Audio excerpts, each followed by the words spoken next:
Adama na Odama sehemu ya kwanza. Usiku ambao Adama na Odama walizaliwa, kijiji cha Mawanga hakikulala. Anga lilikuwa zito, nyota zilifunikwa na mawingu meusi, na upepo ulikuwa ukipita kati ya miti ya miembe kwa sauti iliyofanana na minong'ono ya wazee waliokufa. Ndani ya jumba la kifalme, moto uliwaka bila kuzimwa, wanawake wakihangaika, na sauti za uzazi zikachanganyika na radi za mbali.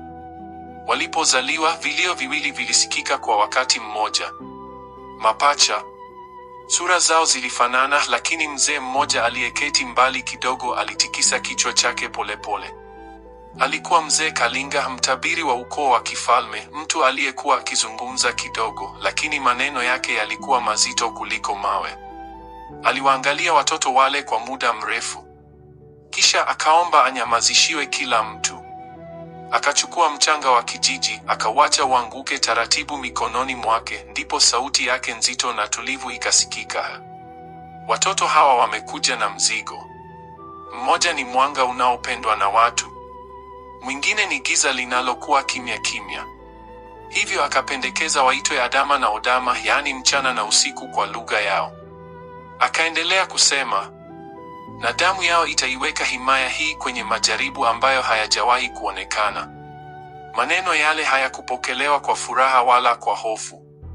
Yalipita kama upepo, lakini hayakupotea. Miaka iliposonga, kijiji kilianza kuyaelewa maneno yale bila kujua. Adama alikuwa taratibu kama mmea unaopata maji ya kutosha. Hakuhitaji kusukumwa kufanya mema. Asubuhi alikuwa jikoni akichochea chakula cha familia, huku moshi mdogo ukipanda na harufu ya kuni ikienea hewani. Baada ya hapo alikuwa shambani akisaidia wanawake kulima, akibeba mazao bila kulalamika. Aliporudi nyumbani alifua, akachota maji na akamsikiliza kila mtu aliyekuwa na shida, kana kwamba alikuwa na muda wa kusikiliza dunia nzima. Kijiji kilianza kumzoea na kumpenda kama sehemu ya maisha yao. Wazee walimuita binti wa baraka. Watoto walimfuata bila kuogopa. Alipopita watu walitulia na kumchangamkia bila sababu maalum, labda ni kwa ucheshi na upole wake.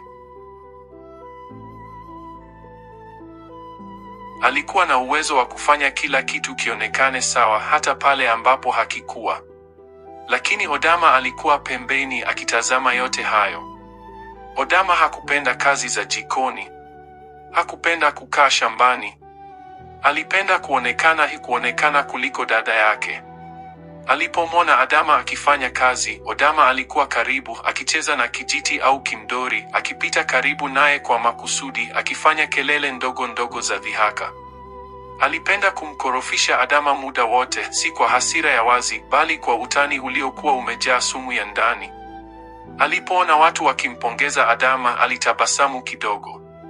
Lakini tabasamu lile halikufika moyoni. Ndani yake kulikuwa na swali lililojirudia kila siku: kwa nini yeye? Kadiri walivyokuwa, tofauti zao ziliongezeka. Adama alipendwa zaidi. Odama alijifunza kuishi na hali hiyo, lakini hakuwahi kuikubali. Alipenda kula kuliko kufanya kazi, jambo lililomfanya awe na mwili mkubwa kidogo ukilinganishwa na Adama. Siku moja isiyojulikana, kijana mmoja aliingia kwenye maisha yao kama upepo mkali. Jina lake lilikuwa Fredi. Fredi hakuwa kijana wa kawaida. Mwili wake haukuwa mkubwa, lakini nguvu zake zilishangaza wengi. Alikuwa jasiri, mkakamavu na mwenye uthubutu. Aliwahi kumuua simba mwenyewe, na habari hiyo ikaenea haraka kuliko moto porini. Alitembea kwa unyenyekevu, lakini watu walimpa nafasi bila kuomba. Adama alipomwona Fredi kwa mara ya kwanza hakusema chochote. Lakini macho yake yalimsaliti. Fredi naye alimwona Adama kwa namna ambayo haikumwacha na usingizi. Mapenzi yao yalianza bila maneno, yakakuwa bila ahadi, yakabaki siri iliyojulikana na mioyo yao tu. Ndani ya nyumba, Odama hakufanya kazi yoyote. Alijua kuwa yeye ni binti wa mfalme, alikuwa na wasaidizi na alitaka kuandamana nao kila alipokwenda. Adama, kinyume chake, alishirikiana na wafanyakazi wa jumba la kifalme na hata wale wa nje ya jumba. Siku moja, Odama alimwona Fredi akiingia msituni peke yake.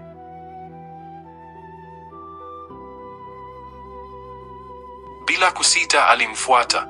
Msitu ulikuwa mzito, majani yamelala chini kwa unyevunyevu wa asubuhi. Alipokaribia aliona kivuli cha mtu mwingine. Freddy hakuwa peke yake. Alikuwa na msichana. Walikuwa karibu, wakisimama kimya. Odama hakuona uso wa msichana huyo, lakini moyo wake ulijaa hasira na wivu. Kuanzia siku ile, upendo wake kwa Freddy uligeuka kuwa kitu kingine kabisa. Muda mfupi baadaye, hofu ilitanda kijijini. Simba alivamia zizi la ng'ombe la mzee Pwatu, mfalme mstaafu na babu wa mapacha hao, na kuua ng'ombe mmoja mkubwa. Kelele zililipuka usiku, watu wakakimbia. Freddy, aliyekuwa mlinzi wa jumba la kifalme, alielekea moja kwa moja mahali simba alipokuwa. Mapambano yalisikika gizani na mioyo ya Adama na Odama ikadunda kwa hofu. Asubuhi simba alikutwa amekufa. Freddy alisimama juu yake, damu ikiwa imeenea mikononi mwake. Jina lake likawa hadithi. Habari za mlinzi shujaa wa mfalme zilifika hadi himaya jirani, kiasi kwamba hata zilipopanga kuvamia Mawanga, waliogopa jasiri aliyemuua simba peke yake ya Freddy. Lakini hatari haikuishia hapo. Usiku uliofuata, taharuki ilisikika pembezoni mwa kijiji. Mtu alipotea. Asubuhi zilipatikana nguo zilizotapakaa damu tu. Baada ya uchunguzi na utabiri wa wazee wa kijiji, akiwemo mzee Kalinga, iligundulika kuwa dubu mkubwa alikuwa anaingia kijijini usiku, akiwachukua watu kimya kimya. Siku iliyofuata, dubu huyo alivamia himaya ndogo ya mfalme mstaafu, akararua walinzi pamoja na mfalme huyo mwenyewe. Kama kawaida, asubuhi zilipatikana nguo zilizotapakaa damu tu. Hofu ikatawala Mawanga. Mfalme Matema aliwaita vijana wote wapambanaji wa kijiji cha Mawanga. Alisimama mbele yao na kutangaza ofa: yeyote atakayemuua dubu angepewa heshima kubwa zaidi, kuchagua mmoja wa binti zake kati ya Adama na Odama awe mke wake. Vijana wakaanza mazoezi makali. Freddy alikuwa miongoni mwao, ingawa mfalme hakupenda mlinzi wake mwaminifu ajiingize katika hatari hiyo. Uwindaji ukaanza. Siku zikapita. Vijana wengi wakaacha ndara bila majibu. Wengine wakapoteza maisha. Hofu ikaongezeka. Himaya ikalala mapema za wengine idi. Adama na Odama wakajikuta wakiishi kwa hofu juu ya hatima ya Freddy. Hatimaye siku za mawindo zilipoisha, vijana 6 walionekana wakirejea wakiwa wamechoka na wametapakaa damu. Freddy hakuwa miongoni mwao. Odama alipatwa na hofu kubwa kiasi cha mama yao kugundua kuwa hofu hiyo haikuwa ya kawaida. Vijana wale walikubali adhabu ya kifo kama walivyoapa. Wakiwa tayari kunyongwa, vichwa vikiwa vimefunikwa, baragumu likasikika, ishara ya ushindi. Mfalme Matema alisimama kutoka kwenye kiti chake cha mbao, akiwa amevalia mavazi ya ngozi ya thamani. Aligeuka kuelekea lango kuu. Wanakijiji, Adama na Odama wakiwemo, walilipuka kwa shangwe. Freddy aliingia akiwa ameshika pua ya dubu mkubwa mkononi, na mkono mwingine akiwa na upanga mkali wa jiwe. Alikuwa mshindi. Vijana wale wakaokolewa. Freddy akaoshwa kwa maziwa kama shujaa aliyerudi vitani. Lakini wivu ukaanza kuota mizizi mioyoni mwa baadhi ya vijana, akiwemo mpinzani wake Kastori. Ilipofika muda wa kutimiza ahadi, mbele ya kijiji kizima cha Mawanga, Freddy alisimama kwa ushindi na kumchagua Adama. Shangwe zikatawala. Lakini siku ile, kitu kilivunjika kabisa ndani ya Odama. Alipochunguza matukio ya nyuma, ukweli ulimjia kama pigo: yule msichana aliyemwona msituni akiwa pamoja na Freddy alikuwa Adama. Mapenzi yalikuwa yameanza zamani, kimya kimya, kinyume cha sheria ya kifalme. Sheria ya Mawanga haikuwa na huruma. Mtoto wa mfalme akijihusisha kimapenzi kabla ya ndoa, adhabu ilikuwa kifo kwa wote wawili. Odama akapiga kelele akidai haiwezekani Adama na Freddy kuwa pamoja. Jumba lote likanyamaza. Wana mahusiano ya Alipotakiwa siri kuthibitisha, ambayo sio sahihi alisimulia tukio kisheria. la msituni na kuwasilisha kipande cha nguo kilichochanika kutoka vazi la Adama. Amri ikatolewa. Freddy na Adama wakakamatwa, mikono ikafungwa, na wakapelekwa gereza la kifalme lililojengwa kwa mawe baridi na giza. Ndani ya gereza hilo walikaa wakisubiri hukumu ya kunyongwa.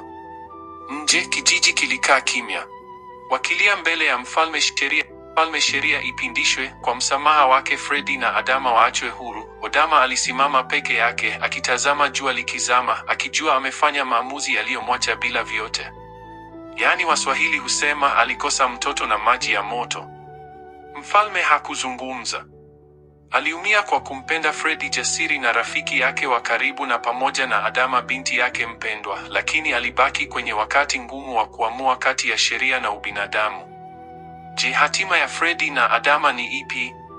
Karibu sehemu ya pili. Uwe shujaa na uwaokoe Fredi na Adama. Usisahau kuachia komenti, unadhani nini kitatokea? Hakikisha una subscribe ili usikose muendelezo wa hadithi hii ya kusisimua. Adama na Odama, sehemu ya pili. Mimi ni mwandishi wako D Waizi. Asante na karibu tena.